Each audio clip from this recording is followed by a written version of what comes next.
Good morning, everyone. Doug Gallivan, PPC candidate for the Yellowhead riding.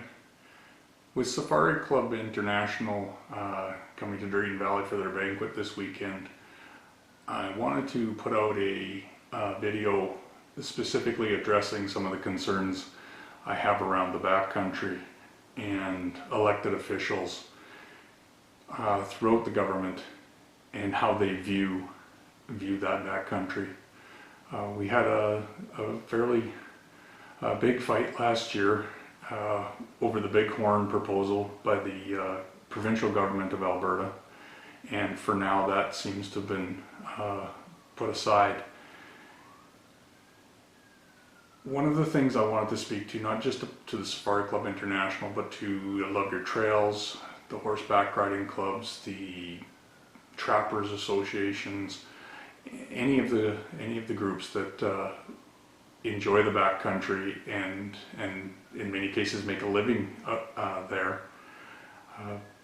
One of the things I want you as groups to do is share this message, and I would really like everybody to really start asking the question of candidates that are running in these elections, whether it be municipal, provincial, or in this case federal for myself.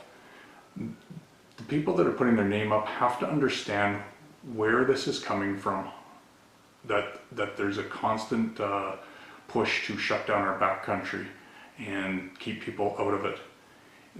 The groups like Y2Y or Yellowstone to Yukon, they're funded by foreigners. Their initiatives come from the UN, the UN Mandate 21 and UN 2030.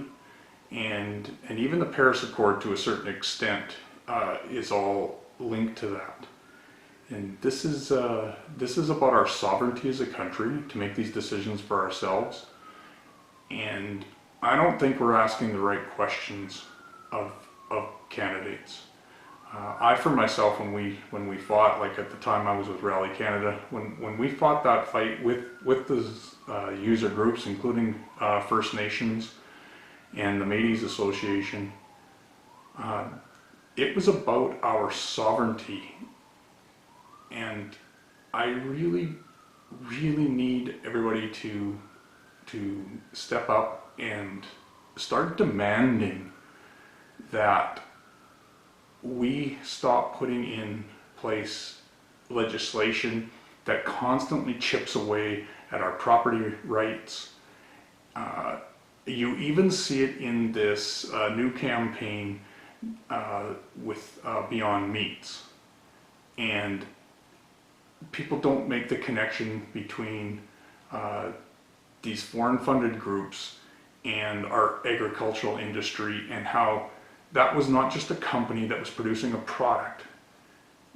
The product was in fact the attack on the egg industry, the beef industry specifically, to change hearts and minds as how they view that, so that they could soften up the public, so when the time came to put ever greater regulation on the beef industry, whether it be about the CO2 that cows may,